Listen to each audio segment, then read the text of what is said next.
Press. Got it. There we go. Okay. So, welcome to the podcast, Stu Westfield. Thanks, Sam. Nice to be here. Lovely. Thanks for coming on. Appreciate you spending some time talking to us. So, I know you pretty well now, but for those people that are watching or listening, who is Stu Westfield? Stu Westfield is mountain leader, trail race organizer, history enthusiast, Stone Age enthusiast. Lots of interesting things that I like to read up on and things like that. But most folks will probably know me through Ranger Ultras, where we do trail running races throughout the year. Yeah, that's how I know you. So that's interesting, the history thing then. So before we talk about, obviously we're going to talk about running and trail running and everything and races. Tell me about your interest in history then. Oh, it's just something that came from the mountain leader side of things, really. As an ML guide, you want to give a great experience to your clients and talk about interesting stuff on the hill and relevant things to the environment and that sort of thing. So I spent some holiday time up in Orkney and just blown away by the Stone Age, the new Stone Age revolution that went up there 6,000 years ago. And I thought, blimey, this is like a whole bunch of stuff that when you're at school, probably like 10 or something, it's sort of skimmed over in like 2 weeks or whatever. And you think, crumbs, there's just so much of this stuff out there. And then you look on like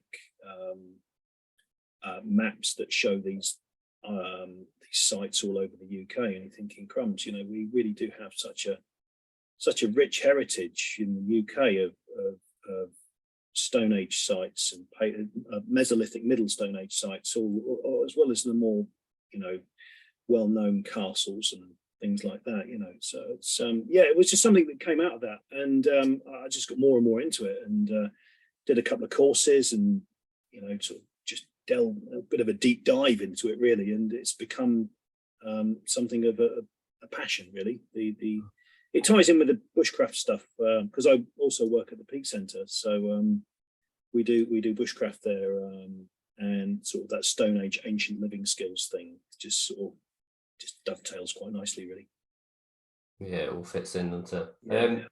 As far as your background then, for we mountain lead and everything like that you were speaking about, how did you go from, what was sort of your trajectory into where you are now? How do you sort of begin to get to the place where you are now from the beginnings you had?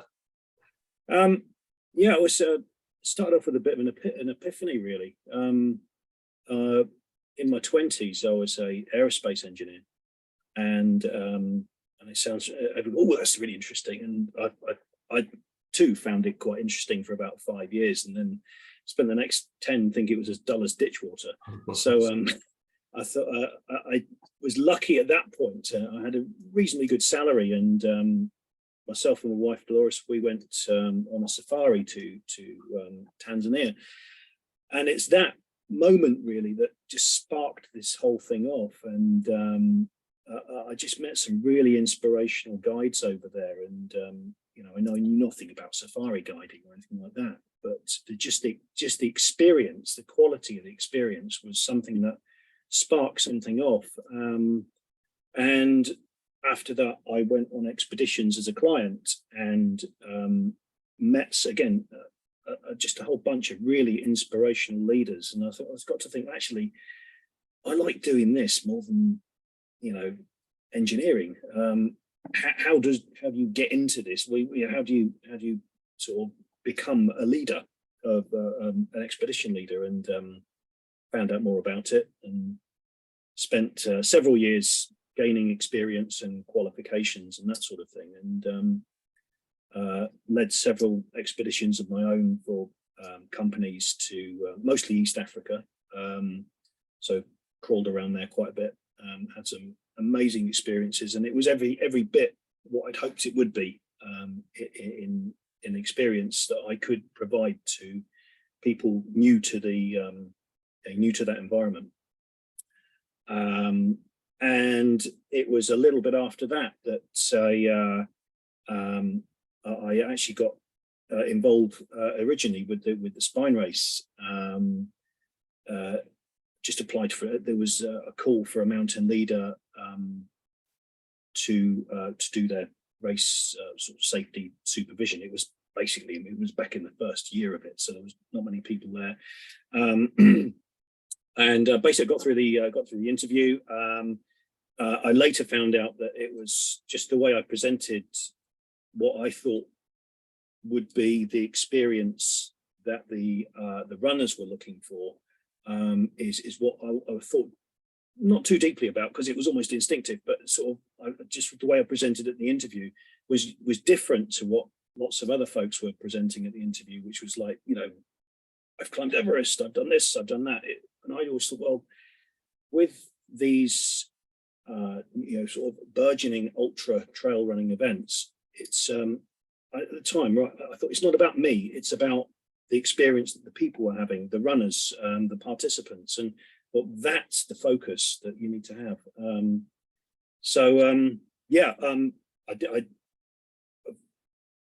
did that for a couple of years, and actually got to thinking,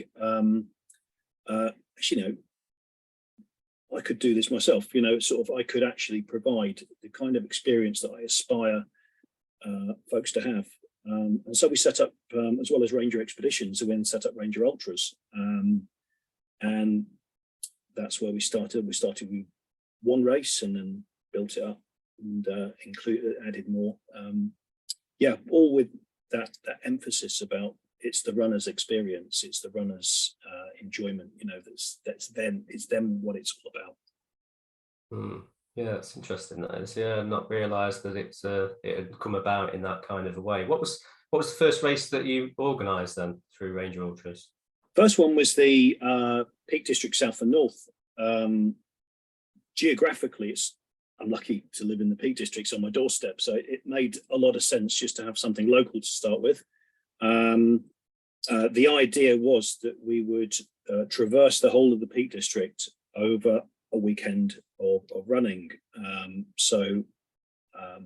Saturday is White Peak and Sunday is Dark Peak. So you've got two different flavors, but then folks could dip in and out as well. So they could do like day one, White Peak, if they would say somebody who's fairly new to trail running or experienced in road running, but new to trail in that sense. Then day one is kind of a nice, gentle introduction. And for those with a bit more experience and wanting to take day one a little bit further, then we went into the Dark Peak and sort of introduced more gnarly country, especially in November. There's potential to be all sorts of interesting weather. Yeah, because the weather wasn't too bad this year for it, was it? I know there was a question mark, wasn't there, over the Sunday about whether there was going to be weather that was really thunder and lightning. And I know you've had trouble with that before, haven't you, with races, the way you've had to make a judgment call on a race. How stressed out were you that weekend on that Saturday? Somewhat. The story with that was it was a little bit more stressy because we'd had to this year. We run the Yorkshire Three Peaks Ultra in October, the third weekend in October, and obviously October, again like November, you've got to have all sorts of weather, but thunder and lightning this late in the year is it's a little bit of an anomaly, really. Whether that's going to become more normal, climate change, that sort of thing, I'll leave that to people far more expertise than myself. But it was a bit of a challenging October for our Yorkshire Three Peaks, because we were seeing a thunderstorm pattern forecast, which then came, it went, it came, it changed areas, and I think, oh goodness me, we left it as late as we possibly could to make a call on that, but not too late that hopefully it wouldn't be on the day, so people were traveling. So we left it to the day before, and we just had to make the call. The forecast was not getting any better. It wasn't clearing, and the guys on the team who were also looking at the weather, they were feeding into the decision-making process as well. And in the end, there was no other decision to be made. It's sort of, you can dress up against rain, you can put a coat on if it's windy, but you can't sort of put clothing on to mitigate lightning, and if you've got like around about 100 people spread around the hills and it says it's going to be lightning on one of them, your risk assessment starts to look a bit sketchy, and think, well, if it comes, you're playing sort of fast and loose with people's safe, not only the runners but the safety team as well. So that was October, and we just had to make a call, which was it was the right call to make. It was still a painful call to make though as well. But yeah, November with the south and north, Saturday looked fine and dandy. It was great, and all of a sudden, sort of the day before, there was this little Met Office thing saying, possibility of lightning on. Oh God, not again. It's really going to hurt us, because again, you think of contingencies and that sort of thing, even running day one again in the low level, but folks aren't going to be happy with that. They turned up to run in the dark peak. But yeah, anyway, we kept an eye on it. We watched the forecast. Forecast dissipated. We had plan Bs on the day as well. If the forecast changed, and it didn't, it was still good. So yeah, thank goodness. We did all our due diligence, and we had a good outcome to the race for the competitors. Everyone had a good day. Bit of a challenging end, a bit windy and gnarly at the top, but it's November. Yeah, it's to be expected, isn't it? Yeah. As far as your responsibility then as a race director, do you think that your attention to detail with safety and things like that comes from your background as a mountain leader? Because I know that there's obviously been like infamous cases of races where people have died. That one in China on an ultra with the severe weather. There was, in this country, there was that issue with that race up in the lakes where the people were turning around and stranded on mountains, and lots of not very happy runners. Are you super aware of this kind of thing? Would you think this is just how you organize races, or do you think there's a lot of sort of ignorant race directors out there? Well, I can't speak for other people, but I mean, my personal thoughts on safety, they all stem from basically the time I spent as an aerospace engineer. It's a highly regulated industry, and the last thing anyone wants in any industry is to be stood in front of a court saying, "Yeah, yes, my honour, I said, I saw the warning signs and ignored them." Yeah, it's that experience in engineering and the consequences of things that could go wrong. Also working with risk assessments and that sort of thing.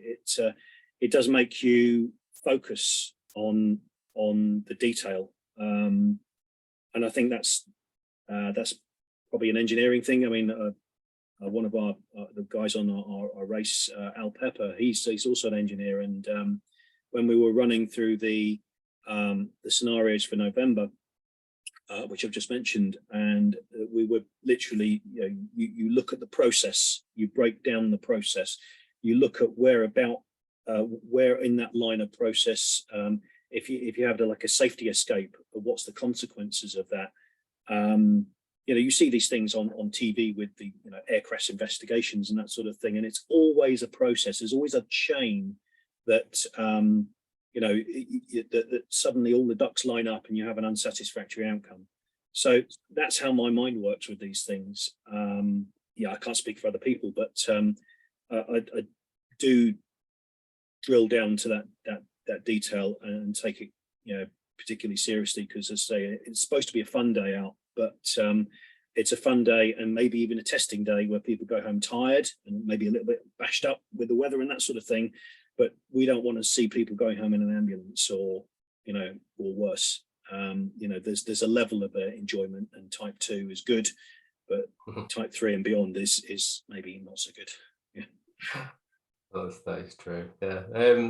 So with with your experience organising like the safety teams for the spine, is that something that over the years your ability to sort of predict or kind of look at lots of different avenues with safety, do you think that was something that you honed over the years through the spine race and your time there? Yeah, that and also Legends Trails, which I've done a similar sort of evolutionary process for them when they first started off, and you look at the safety that you have to apply to the race and the things you have to have in place, and that changes from year to year. It's my phone pinging. I thought I turned it off. Sorry. That changes from year to year. As each race grows, as your participants, the number of participants grow, maybe even the demographic of your participants, in that as you become more popular, maybe your participants are not just the hardcore trail runners that really go for the extreme. And those guys tend to be often a lot more prepared, a lot more aware, because they've had the experience. As you grow and get more people, attract more people, you have to look at who's coming into the race as a participant and what their potential skill set is. It's always changing. You're always looking at sort of different avenues and possibilities, and it's something that you have to be open to as well. So, Ranger Ultras, we've got a great team of guys, experienced people who are regular people who contribute to the safety and the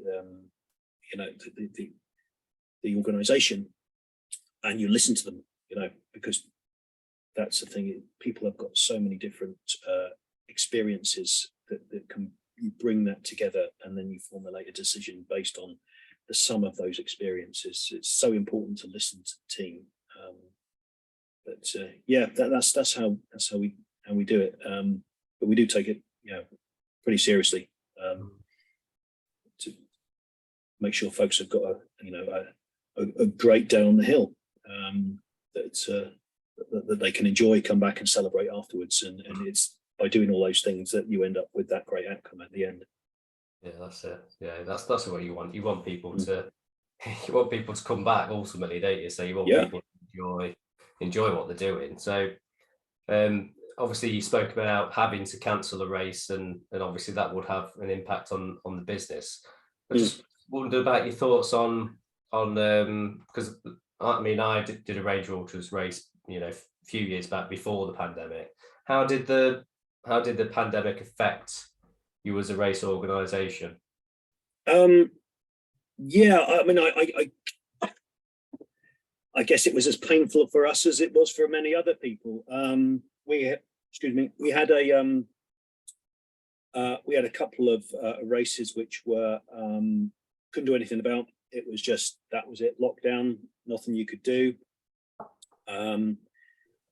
We also had one or two races which, when things were a little bit more opened up, so we run our races through the Trail Running Association under England Athletics rules, and at that time England Athletics was saying that you can still race, but you have to do it like a time trial for social distancing and separation and that sort of thing. So we managed to get a couple in as a time trial, which is, some racing's better than nothing, and it was great to be able to do that. We had a couple of cancellations and say there's nothing we can do about it. You just sort of hunker down, watch the expenditure, and just make sure that sort of your race finances are resilient enough to come back the following year and put on a good show, which we did. we've had a sort of a lot of people who come back who are just sort of, oh, thank goodness it's still racing, that's it was just the same for us as for everyone. It's just which is rubbish. I mean, but hey, it's trail running. People were having all sorts of awful things happening, which was pales into our little trail runs pale into insignificance compared to individual people's difficulties during that time. But I suppose we all had to put up with the same things, didn't we? And but one of the things that was frustrating was the fact that you couldn't do races, and well, you could do races. There was just a weird period, wasn't there, where it was full stop, where you couldn't do any races, and then they started to open up, like you say, time trials, and we got very used to wave starts, didn't we? Like starting off in a wave with so many people, and did a few races over one of the summers. I can't remember which summer it was. Obviously, the second summer, and but it was just. I think everyone was just so grateful to be able to do a race again, that they would have taken any of the crazy rules that got thrown around and just put all of it, because everyone was so desperate to get out on the trails, and as much as it was nice having a lot of people had extra time to go running, and many people were furloughed. I wasn't. I was still working because we were classed as essential support to manufacturing, so I was going into work every day. But although I got a bit of abuse on Strava, I was still doing my normal commute, which was to run to work and then run back, and then I had to go dark on Strava for a little bit because I got people saying, how come you're running twice a day? I obviously sat there furloughed at home in their little home office while I'm actually going out there to work.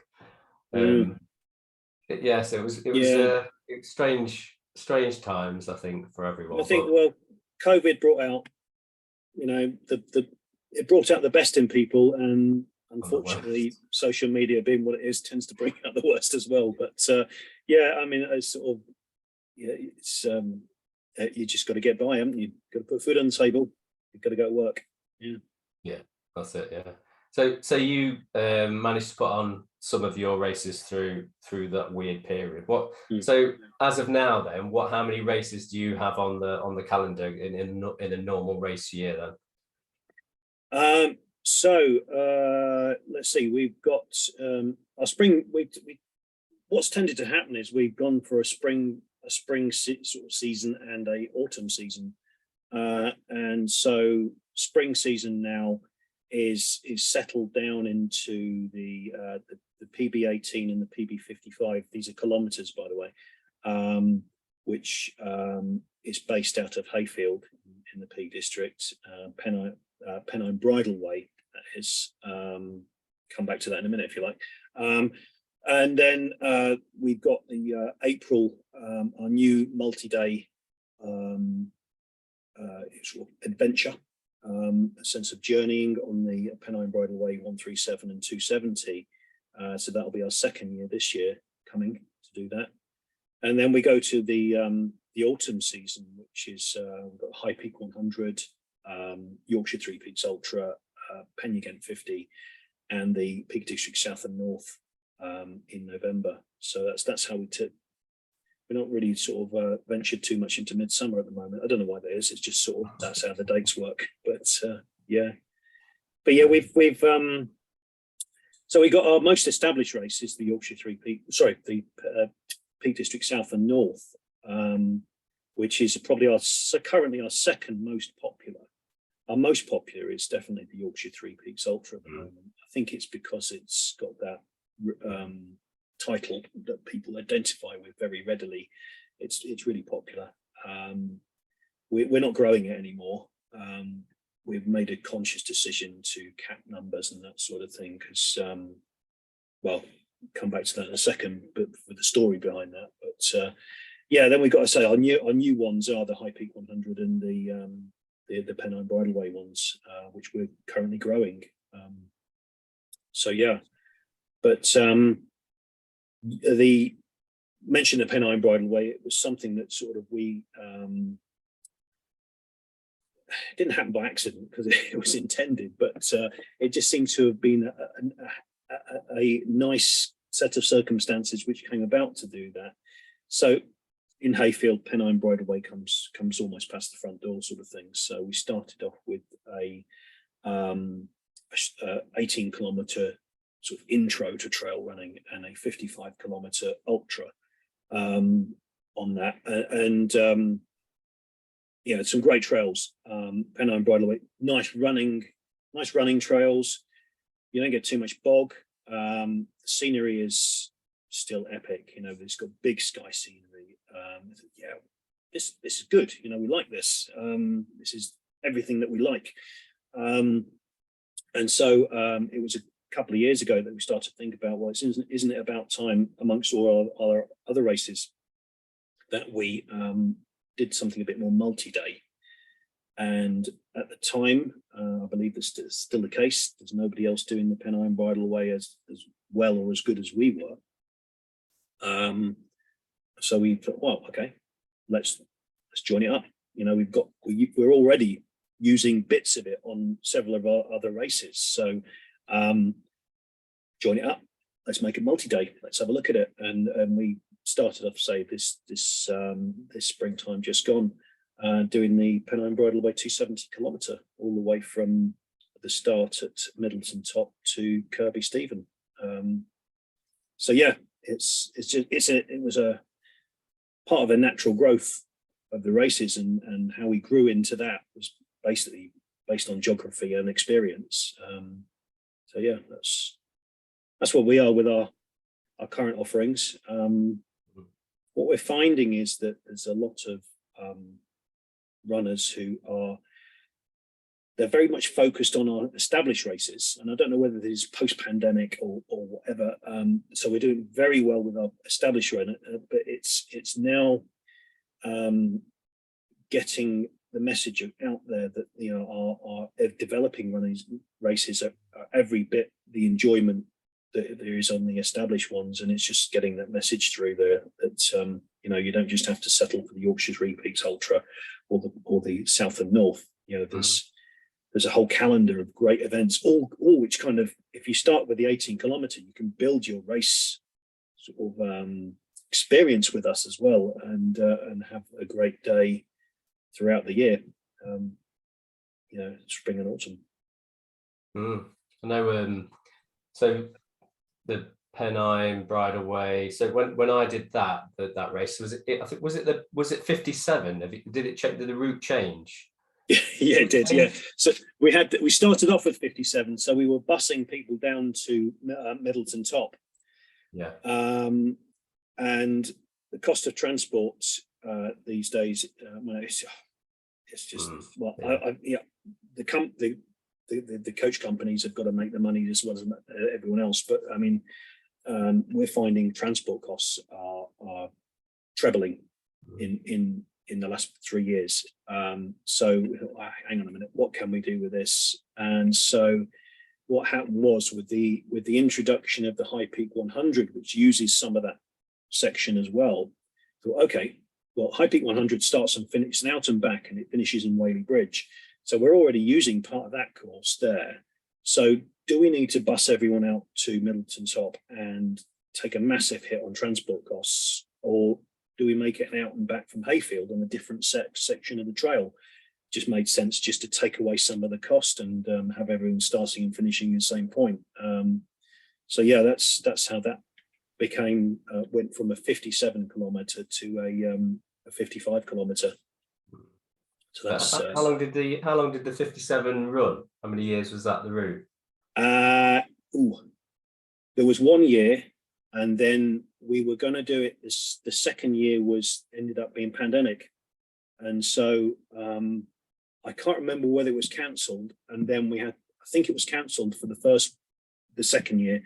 So the third year then became the year that we were allowed to race, but only in waves.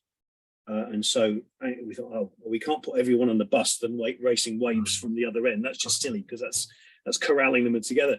So again, it kind of happened by a fortunate set of circumstances where we go, well, we'll start at Hayfield, and we will we will still do it in waves, but we'll do it like a time trial, which is what I used to do.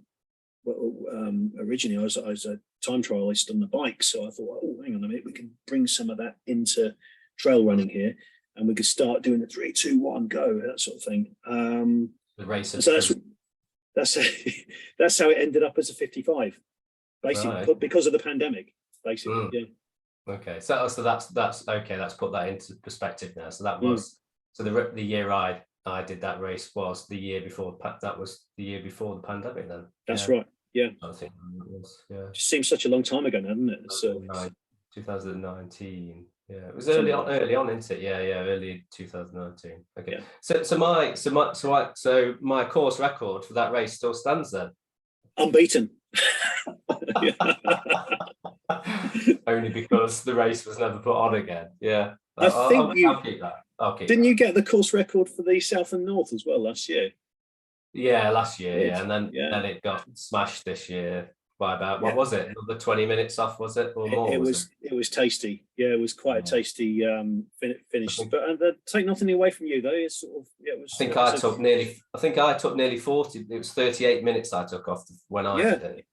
And then again, so that I think that race will get faster and faster. You know, I think. Yeah, it could do. Yeah, and we're up against at the moment with that. We're up against the transport element as well. So the transport to bus everyone from the central hub to the start and race back to the central hub again. Now, our transport costs for November were something like £1,600, which is becoming quite a sizable chunk of the entry.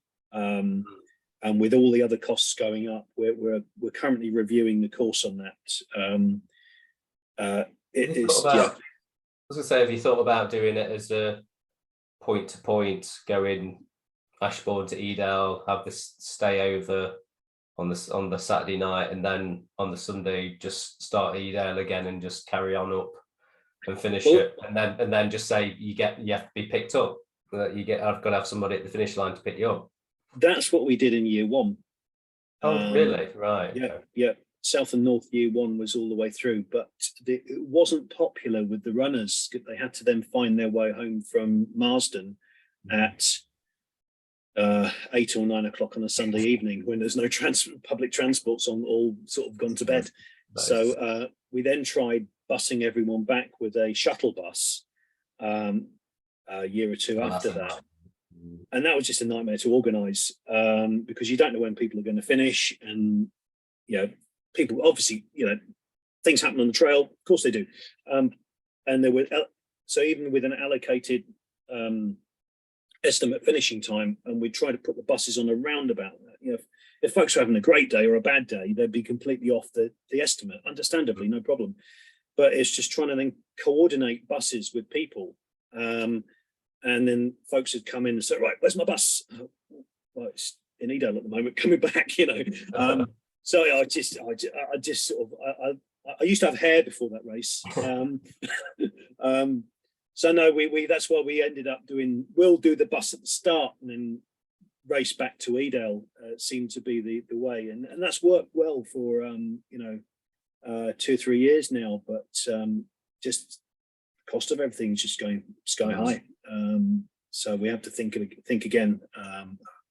Whatever we do, it still make sure it's a quality route, and it will still be a flavour of the south and a flavour of the north peak with all the iconic things that you want to see and experience. But yeah, that's more news on that coming soon, I think.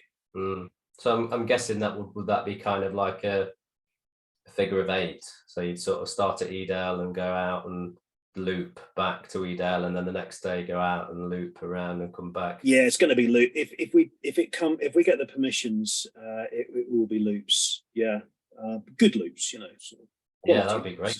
That'll be really good. Yeah, maybe take some of the edges in. Definitely. Yeah, there'll be something for everyone.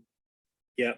And to be fair, I mean, I think the loop on day one might be quite popular because folks signing up to the day one and day two as a combined element. It's meant to be a progressive race from what day one into day two. That's the whole idea behind it. But if you're an experienced trail runner, doing miles and miles on the Tissington Trail, probably it's probably the least favourite part of the whole weekend for some people. I mean, yeah, everyone's got their favourite and least favourite bit, no matter what you do. But I suppose it depends. It depends what you're into, I suppose. See, I love that race, because not just because I won it last year, but because it has all of the elements of running that I love. So the first day, I know a lot of people complain about, it's 15 odd miles of monotonous like trail up the Tissington Trail, but I love that. Some of my best training has been literally driving to Ashbourne, getting my shoes on and just running up the Tissington Trail as hard as I can, turning around and running as hard as I can back. And some people might find that quite dull as far as like ultra training goes, but I love that kind of thing. So for me, I love day one, and then day two is the other thing that I love about trail running, which is, being in the middle of nowhere and having that amazing, I mean, those views are just like, as you come over the top and drop down to Torside and everything, that you just, money can't buy that. The great, especially if the weather's good, it's absolutely amazing up there, and it's gorgeous. Yeah, I mean, I think it's Tissington Trail. I think it probably depends on whether you can get into that Zen mode, isn't it? That mantra. Sort of. I know for when I've done time trials on the bike and marathons as well, it's sort of. I love it when I can get my head into that sort of. Is it flow or something? Flow Zen state. Flow state. It's just thinking about nothing, but it's almost elation, isn't it? It's just such a nice place to be. Doesn't happen very often these days, but I still recognise it when it's there. That's not for me either these days. That's great. So tell me more about the big Pennine race then, that was obviously the first one this year, because I think I think that's going to be one of your biggest races, because it's got for people that are probably working up to, say, doing like the summer spine something, or even the winter spine, having a multi-day race that's on the same more or less the same terrain but a different route. How do you think that's going to line up with feeding into your other races and other big races in the area? Yeah, it's something that we're really excited about, because again, it was an evolution of thinking and circumstances which made us actually just let's commit to this. And so doing the recce's was a key part of that process. And we've raced over some of it, but we've not seen other parts of it. So myself and John Feigl, who's on the team as well, for instance, we just let's get let's drive up to Hebden Bridge, and we'll do the Bridleway north, as far north in a day as we can, just by fast walking, just to get a feel of the course, and make some notes as well as we go, so that we don't forget stuff. And we took lots of pictures. And what was remarkable about that, it was even surprising. We planned the route and we knew what we were looking for on the day, but what was remarkable is first of all the sense of journeying that you got from it. I mean, I'd say that one day wreck, it was like, blimey, this is really good.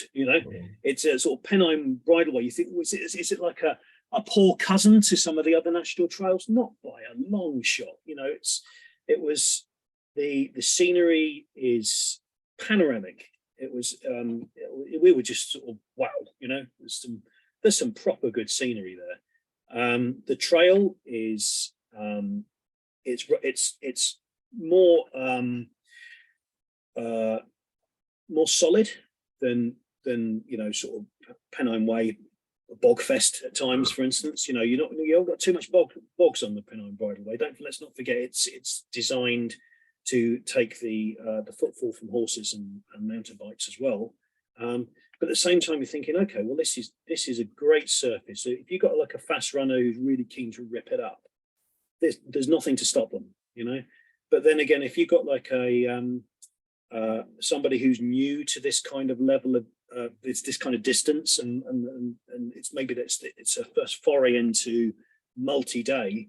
Well, the trail's super easy to follow. They've just so happened to have put up like tons of new way markings everywhere. So it's like Pennine Bridleway. Great, fantastic. So I think we got the map out once during the day just to have a quick check where we were. But it's like, blimey, this is really, really good. And then just the other thing that was really surprising and uplifting was there's a real sense of history as you go down this trail as well. So, you know, other national trails, yes, you've got the trail, you've got the big scenery, brilliant, love it, yeah. But this has also got history. So there's more of the old of the signs of the past as you go through. There's this like archways of old farmhouses that frame the scenery, just like a photo frame. There's an old mansion, a ruined mansion at one point. But before that, you've walked along the edge of a lovely sort of small river with old clapper bridges, stone clapper bridges, and that sort of thing. There's just so much of interest to, you know, sort of engage your mind, and you know, almost like every turn it was like, gosh, this is really good, you know. So that's the first part of the process that we went through, and obviously, you know, the course is pretty much what it is. We tended to change just small sections of it to avoid walking on roads as much as possible. But I'd say, you know, 90 to 95% of it is true to the bridleway itself. And it was after we'd completed the race, and everyone had gone home, and just sort of sat down in the pub with, you know, there's myself, Tony, Alan, John, and we said, "Oh, yeah, how did that go?" And it was like lots of smiley, noddy sort of things going on, and happy sort of feelings inside. And actually, you know, we could be onto something here. You know, it feels like a great outcome from all the planning we put in. And then something else happened as well. We actually thought, would we want this to grow? And the question is, well, yes, a bit more, obviously that would help, but not a lot.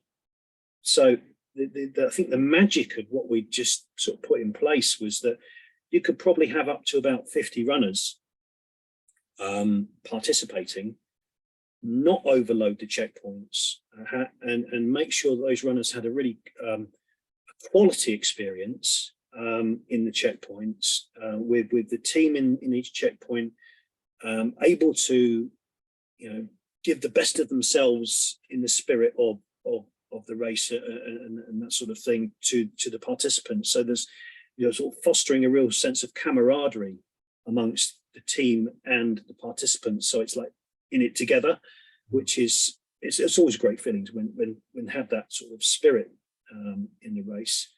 And then at the end, we've got a great a quality finish venue with beds already there, nice big kitchen, lounge space. You know, we've basically got the finish venue, we've got exclusive use, and we can really make it a really nice celebration. So as everyone finishes, we can look after people, and then on the same site, just find a bunk bed and get your head down for a few hours. So yeah, we actually thought at that moment, it's sort of, you know, we don't want this to be like 300 people doing this. And speaking to the proprietors of the infrastructure we use along the way as well, and we were saying about this kind of idea that we have and where we want to go for it. And they said, well, that's sort of no bigger than sort of you know, a coach party that we host in the venue, you know, sort of from one time to the other. And so, well, if that's the case, we don't want to go much bigger than that, because it sort of keeps the local community on side. They then have a choice to either ignore us or come out and wave some flags, or whatever they want to do, or be interested even. But we're not sort of completely taking over, So it just felt, felt good. I think that's one of the things that you're onto as a race company, is that your races are like that, aren't they? They seem more personal than most ultras that I've done, to the point where you're always there. It's not like you're the race director that nobody ever sees. You're always in amongst all of the action, and because I know I've been to bigger races, and you just see a few volunteers, and then they're not always that dead friendly, but everyone that you have got volunteering, everyone who's involved with the races, it seems like a real family. I've met them through doing your races, and then come in and like volunteering like this last time. I couldn't race this peaks south and north this time because of injury, but I was like, I just want to get involved, so that's why I offered to come and do a bit of filming, because meeting like Sue's, meeting like Hairy Pete, over the years with races, and such characters, but it just feels like everyone's in a bit of a family, and you've got that sort of family feel, which you actually have, haven't you? Because you use your own family, don't you, for the races?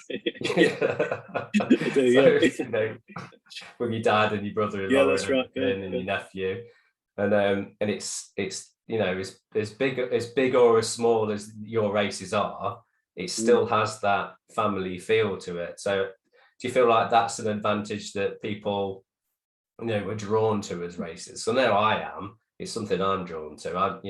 I like the idea of big international races, but I also love the fact that I can just drive to Ashbourne and do a race, and it feels as magical as doing a bigger race somewhere else in the country.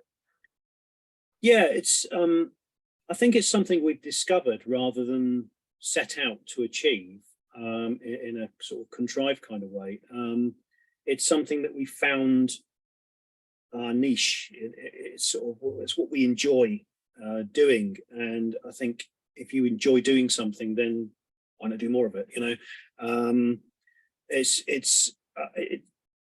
certainly. There's in the ultra running community, there's a lot of use of the word family and that sort of thing. But it's just something that I think we like to do. We like people to feel welcome, and it came about as sort of a tagline thing the other day. It was sort of low key, great value, big enjoyment, trail running. It was, and I'd only just thought of that like a few months ago. It just sort of crystallized all the things that we wanted to be known for, and attract people to say, come and enjoy this with us. I love putting on events. It's obviously it's always stressful at times, but it's sort of being able to deliver that kind of experience is okay. It's a collection of ideas. Bring them together, but also it's having a team of people that share that vision as well. You can't do it without other people that that are equally invested in. I think I called it bringing the magic. One of our, I won't embarrass him, but one of our volunteers the other day sort of say, I'm not sure if I can make it. Well, I said, well, it'd be great if you could, but I understand why. But couldn't do it without you. And I genuinely meant that. And he said, no, you could. I said, yeah, I know, but it's about it's the magic you bring. It's everyone brings something. It's the sum of that and makes it what it is. yeah, it's just what we enjoy doing. And I think people recognise that as well. I think people recognise that you love what you're doing, and it's not a hassle that you're doing, although it can be a hassle for you, obviously. It comes across as being clear that you love doing what you do as an organisation and as a race director. There's always going to be challenges. It's just sort of how you think about them and overcome them, sort of. But there's always in the back of your mind, you sort of you stay in the game, sort of always look forward, to to the future, and sort of always try and think of improvements and something else to make even the same race, or that's different this year, that sounds good, that sort of thing. Just always thinking. Too much thinking. Just thinking about the future then, sort of blue sky thinking, if you ever thought that there's a race that I really want to put on, but at the minute I don't know whether we've got the infrastructure to do it, is this, it could be something massive, a big race, or something smaller, but something you really want to do, but you've kind of like your race bucket list of a race that you want to put on that you've not put on yet, or is it, or do you feel like you've done it, you got to where you want to be, or is there something else on the horizon that you? No, I never sort of allow myself to think that's it, job done. Just always keep that little bit of hunger there. I think we're in that spirit. I think we've found some of that, or all of that, in the PB 270. That's taken us 8 years to feel comfortable with the experience and the we can put this on and we can deliver a really great race and achieve all those things that we just discussed. We can do this. We're perhaps over ready for it. It's just a couple of years of the pandemic kind of put a bit of a blocker in there. I think maybe we could have done the PB 270 3 years ago. I'm really, really happy with that race. And this year we are, having learnt about it by doing year one, we've realised that we've got a whole load of infrastructure that we have the night before most of the runners arrive, that is available to us. So we're going to do a PB 137 on the top half of the course. Again, not massive numbers, but it's an opportunity to not have infrastructure unused during the first sort of day of the race. And so we're sort of PB 270 kilometers in 100 hours, or 137 and 50, which are it kind of I think are reasonably generous timings. I'm not saying you can walk it, but you can jog it, definitely. So I think we're there with that, really. Sort of it's just a case of growing it and maturing it, and but not losing those things that we sort of set our sights and our stall by in originally. There is an expedition I'd like to do. I've always wanted. I'd like to go back to Tanzania, and there is I wouldn't want to do it as a race, but it's sort of Ngorongoro Highlands to the Masai Mountain of God, Aldinio Langai. There's a trek on the Crater Highlands down there. That's if you see I'm out of the country, that's probably where I've gone. I don't know when that's going to happen, but that's just my little. That would be amazing, trekking across the savannah. Yeah, that sounds amazing.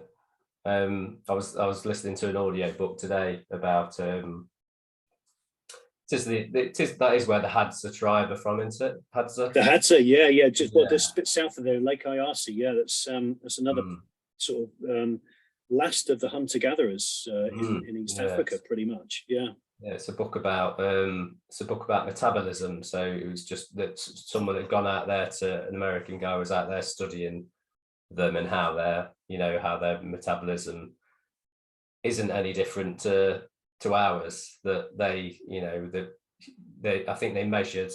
I know we're going off on a tangent here, but they measured the total output of calories in a day for what they put out. Run, walk, chasing, hunting and everything like that, and compared it to, studies on, sedentary people working in offices, and it turns out that total calories are the same people that they're using. Without having to go into all the science of it and explain it all, he was just sort of saying it's just how your bodies are, how you've trained your body to process calories, and you've only got so much total energy, and it's what your body prefers to use it, your environment that you're in dictates how your body uses those calories. And so you're sort of expected to go out there and see that the Hadza are like using like sort of 6,000 calories a day sort of thing, doing what they're doing, and it turns out it's more like 3,000, the same as somebody who's working in an office. So.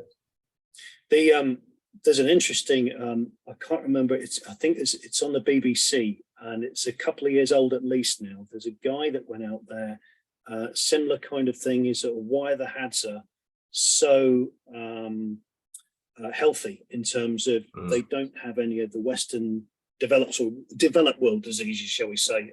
Sort of, be careful that wording here, but there's no diabetes or little diabetes. There's very little cancers and that sort of thing. And his theory is it's all down to, again, what you eat, and also the gut biome. In when they've had a look at and tested that, and the microbes, there's like, I don't know how many more times microbes there are, but the diversity of microbes in the hunter-gatherer diet of Tanzania, near Lake Ahasi, compared to somebody, I think the guy actually got his son, that's right, to do a McDonald's diet for other takeaways are available, but he got to do a McDonald's diet for a couple of weeks, and his son's gut biome just went through the floor. It collapsed, and his son said he felt absolutely rubbish. I don't know whether that's sort of parental abuse of a child by making him do that, but I think his son was old enough to make an informed decision. But gut biome, it was sort of just by eating simple, freshly cooked ingredients, and with multiple sources, i.e. taking out the sugar in the processed food. It's so much good for you.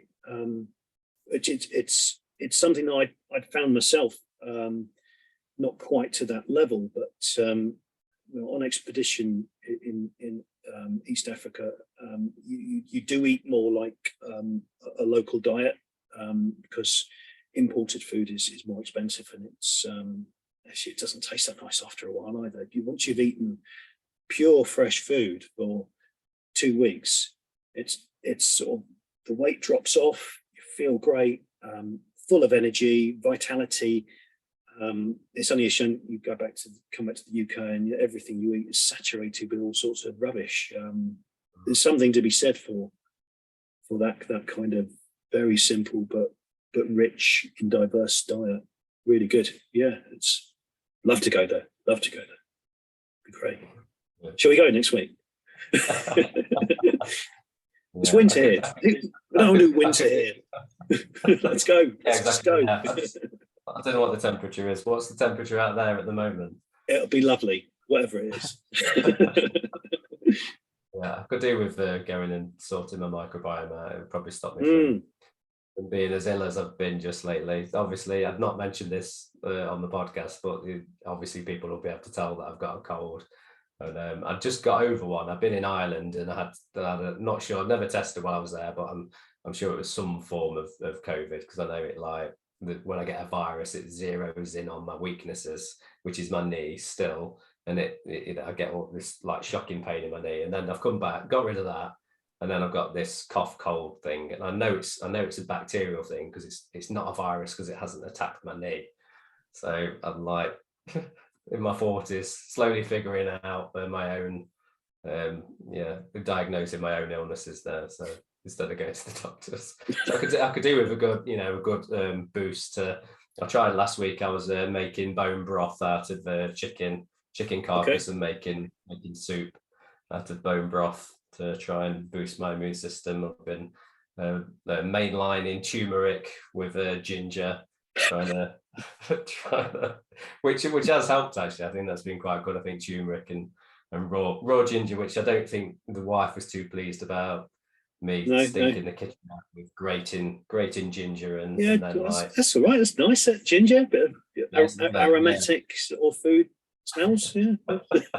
Yeah, but not the garlic on my breath all the time as well from having garlic.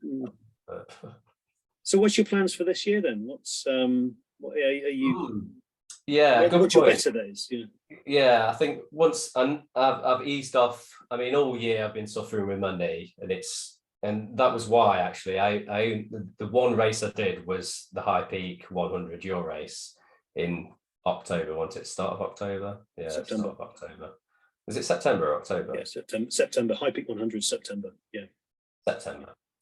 And that was because I'd gone through more or less the whole of the year, like got through the summer and got to the point where I was like, I haven't actually done a race this year. I haven't felt like normally I can feel I can either put up a race in the calendar. I think I did have a race in the calendar. Sorry, in August I was supposed to do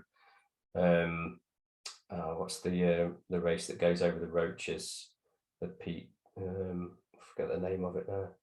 I've got a place for that, and then it turned out that it was my brother-in-law's was getting married, and the weekends. In the end, I had to sort of take one for the team and not do the race. So I would have raced before that, but then I got to the end of August. I was like, I've got to do a race, otherwise I've got nothing in the calendar for the year. So I booked to do the High Peak 100 as well, because I'd booked to do it the year before, and I was injured again and couldn't do it. I was like, I've got to do this race. I've got to do it. And I managed to sort of fumble my way through it, even though I was fully aware that going into it, I probably didn't have the legs on me to do 100k. I know I could get through it, but not as quick as I wanted to. But I got through it. It was okay. And I was like, I'm glad that I've done it, but my knee still isn't right, and I've been and had an X-ray, and that's my doctor scared the life out of me by saying. He phoned me up and said, I need to talk to you about your X-ray and the signs of osteoarthritis. I'm like, oh, great. So obviously, immediately, I then go and Google everything to do with osteoarthritis and just completely write myself off as never running ever again, thinking about going to buy myself some nice fancy jumpers to play golf in, stuff like that, which I'd never do. But I threatened the wife. I said I was going to take up golf, and she's like, "No, let's not go there." But then eventually, I actually did get to go to see the doctor and get the actual results, and he was a bit of scaremongering, because actually the results just said only the beginnings of minor osteoarthritis, which could actually just be to do with the fact that I'm nearly 43.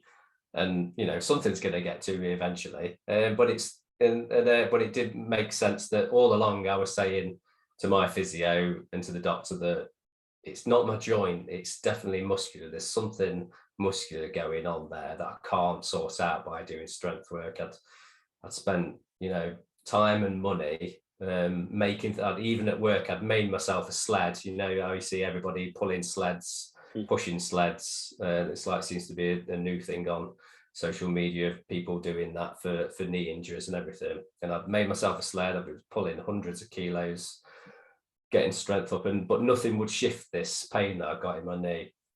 So now at least I've had the X-ray results, and it shows no damage. There's no damage to my joint. The gaps between my joint and my patella, they're all equal, and they're all look good.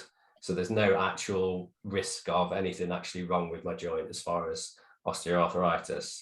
So I'm like, okay, new lease of life, but the pain is still there. I've got to do something about it. So all year I've kind of been dwindling my miles down. You know, I normally like to be around 70 to 80 miles a week to feel like I'm ready to put myself into a race and then train specifically for that race and put extra miles in an extra specificity for that race. And I know that I'll be okay for a race and I'll be able to do well as I want to do. But I could never really get over sort of I had a couple of weeks of about 50 to 60 miles, but mostly it was like 30, 40 miles, just because I couldn't run, like I was so used to doing like 2 a days where I'd run to work and then run back. And I just couldn't do it because the pain was there the next day. So I was like, I need to ease off a little bit. So my mileage just wasn't there. And I think that's why I spent the whole year sort of dithering and not really planning to do races, and never really did one other than your race. So yeah, that's a long-winded answer to your question about what I'm going to do next year. So the answer is, what are you going to do next year? The answer is I'm going to sort my knee out between now and next year. And I've already I've cut my running down almost, not to nothing. I'm probably running like 3 times a week on trail only, not doing any road miles, which used to be the bulk of my miles, just because it was easy with work. And I'm doing like specific leg work in the gym now, whereas I thought I was doing good strength work at home and at work with what bits of weights I've got, but actually I realized that I wasn't putting enough weight through my legs. And I'm now sort of at the gym squatting and doing really heavy leg presses and leg extensions and everything, and really going for it. And I've realized that actually my legs aren't as strong as I thought they were. I just kind of probably just found an imbalance there somewhere over last year, and it's just got worse and worse and worse with not addressing it. And now is the time because I never want to write time off to an injury. I always think, well, if I can sort of get through it while doing the rehab and then keep my mileage down, but not down to nothing. I think I was always scared of doing that, of always chopping it down to more or less nothing, but I've done that now. So I'll probably put a few extra pounds on over winter, but I'll get strong. And then hopefully by early next year, probably spring at the latest, I'll be able to start building back up again and go for a summer race. So I haven't got anything on the plans yet, but probably a summer ultra, and next year I'm definitely going to do 100. If my leg's good, I'm gonna go for 100 miles. But I do like the sounds of the PB 270. It's definitely a race that is on my list of races to do. So if a minor miracle happens and I recover during this month, then maybe I can ramp up. So don't forget, you don't have to like go completely nuts and crazy speed. You can walk jog it as well. So you don't have to go for like the course record or anything. So you could actually sort of just with your just enjoy it, amble along. Sort of enjoy the scenery. Okay, maybe. Mindset. I'm not sure whether it's I struggle with that part of my running. It's a 270 kilometer recovery run. Yeah, I could view it as that. Yeah. Okay. So maybe you'll see me there, or if I don't race it, then at least I'll come and put a shift in, doing volunteering. Yeah, great. Always welcome. Or filming some way or another. I can get involved for sure. Okay. Definitely. I've realised I've been rambling on for too long. What for people to sort of get involved with Range Routers, then what is the best way for people to get involved as far as signing up? Do they go to the website? Is that the best thing to do? Website has pretty much all the links. So we it's got each race has its own page, and the drop down menus give you past results and that sort of thing. The bigger the multi-day races have got lots of information about what's on the course and infrastructure and that sort of thing. So rangerultras.co.uk. Huge amounts of information. All our entries are through SI entries. We just find that the platform that they offer it gives us what we need in terms of the outputs to manage the race. That's where it is. And if you're not running at the moment, you're in a recovery phase or a build-up phase, then Ranger Expeditions are sort of sister company, as it were. We've got links on the Ranger Ultras page as well to that, with all the day treks and the challenges and the experiences that you can enjoy at a more relaxed pace as a guided walk and that sort of thing. So something for everyone, basically. Yeah, absolutely. Yeah. So appreciate you coming on, Stu, and giving us information, and look forward to seeing you at a race very soon. Thanks, Sam. Cheers. Thank you.